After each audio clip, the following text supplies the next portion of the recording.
Hello, in this video we're going to be talking about economic growth. We're going to look at how we calculate economic growth as well as some of the determinants. Growth is going to happen when a country's capacity for production increases, meaning they're able to produce more stuff than they could in a previous year. Oftentimes we look at real GDP as a way of representing economic growth or calculating a growth rate. But we're also going to see on the next slide that economic growth is also related to that long-run aggregate supply curve or our potential GDP. And so we can have a real GDP that's actually below that potential. So you can have an economy that's expanding with that potential capacity increasing, where real GDP may be decreasing or staying stagnant depending on what's going on in your economy. But we're going to calculate economic growth as a percentage change. So it's going to be a growth rate. And to do that, we are going to use the same formula that we have used in the past. We're going to take our new value minus our initial or starting value and then divide it by our initial value. And then we're going to multiply that by 100 to get our growth rate. So let's say in 2022, we have real GDP of 13,000. And in 2021, we've got real GDP of 12,622. And we want to know what the growth rate is. Okay, so we would say 13,000 minus 12,622, and then divided by that older value, 12,622.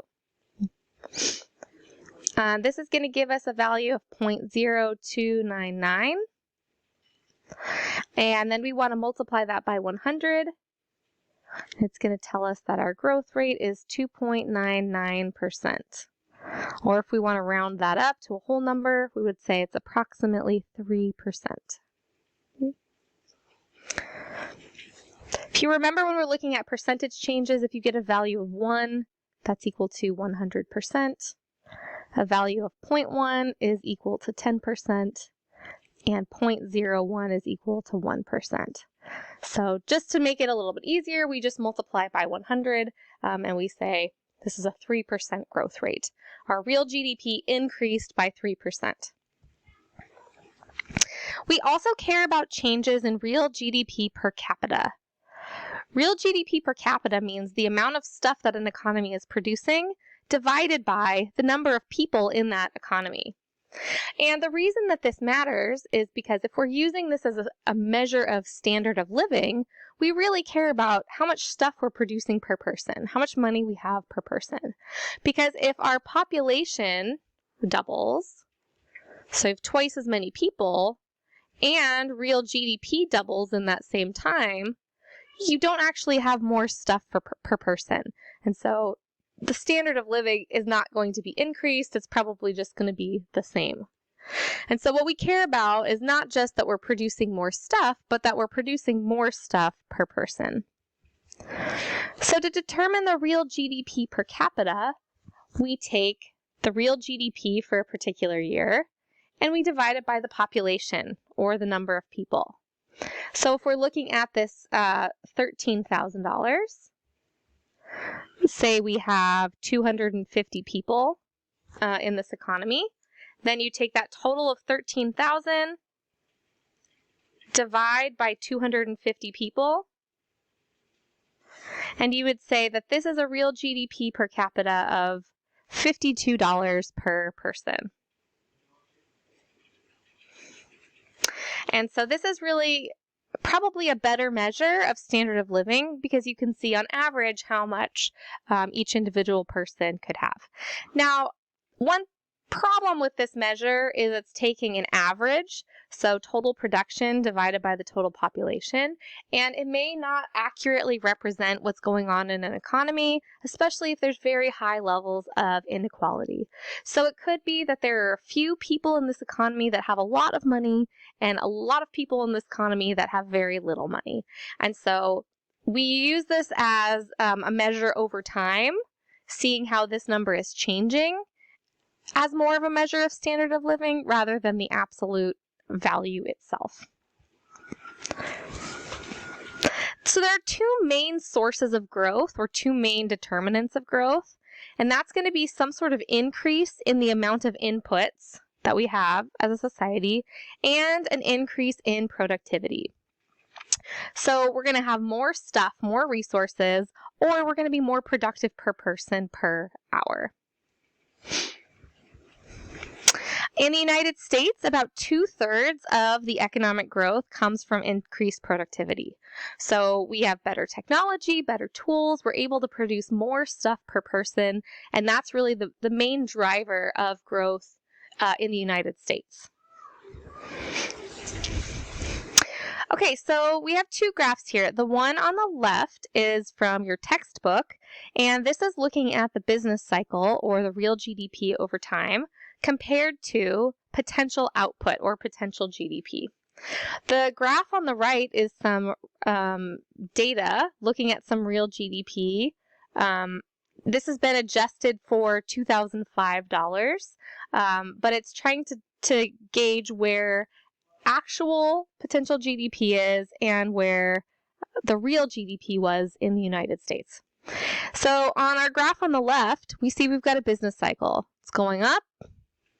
Real GDP is going up, and then it goes down for a bit. Real GDP goes up, and then it goes down for a bit. It's going up and going down. But the potential output, or that production possibility, is increasing over time. So we may have a temporary business cycle recession that's reducing our real GDP, but it's not reducing our potential output. So during the COVID pandemic, March 2020, everybody had to take a break from work, or a very large amount of people had to take a break from work for a couple days, for a couple weeks, sometimes longer. And it didn't reduce our potential output because we still had all of that labor available. There were needed skill sets, there were lots of people that were an input of production, and so that potential doesn't drop during a recession.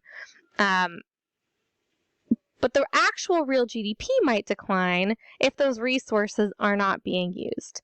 And so we see that through the business cycle, we're going to go up, we're going to go down, go back up. But over time, we're seeing this increasing trend because our potential output, or our potential GDP, is increasing. We have economic growth. On this graph on the right, we see 60 years of economic growth. And we see the real GDP actually doesn't fluctuate too much from that potential. There are some periods where it's going below. These are recessions. Up here, we've got 2010. You could see 2008 to 2010. You could see how that was a much bigger drop in real GDP compared to potential. But prior, it had just been, much smaller recessions, right? They hadn't really dipped that far below. And over time, even with all of those recessions, we see that the economy is growing. We have an increase in real GDP, an increase in potential output, and we're seeing growth, a lot of growth over time. Okay, so let's talk about the determinants of growth. First, here we have our production possibility curve. We're splitting the economy into capital goods and consumer goods. And economic growth is every time this production possibility curve shifts outward, meaning we have a larger set of combinations that we can produce than we could before. So, for example, before growth, let's say we're at this inside line, maximum production is going to be at point A. Okay, so let's say our economy is choosing to produce at point A. And we see point C, we would like to be there. We want to be producing more of both capital and consumption goods. But at the time period of point A, point C is unattainable. We are investing in some capital goods. So remember, this is like knowledge, technology, increasing our productive capacity. And so we're going to get this economic growth over time. And we're going to see that this production possibility curve is going to shift outward. Now, point C is possible. It's not only possible, but it's inefficient because we could actually be at point B, which is better than point C. So economic growth enables economies to produce more stuff than they could before. We can also see economic growth on our long-run aggregate supply curve down here. Remember, long-run aggregate supply is going to be a vertical line straight up and down because it's representing that potential production. It has nothing to do with the price level. It has to do with the amount of resources and inputs to production we already have. And so as that production possibility curve is shifting outward, our long-run aggregate supply curve is shifting out and to the right. So growth shifts the production possibility curve and our long-run supply curve out or to the right.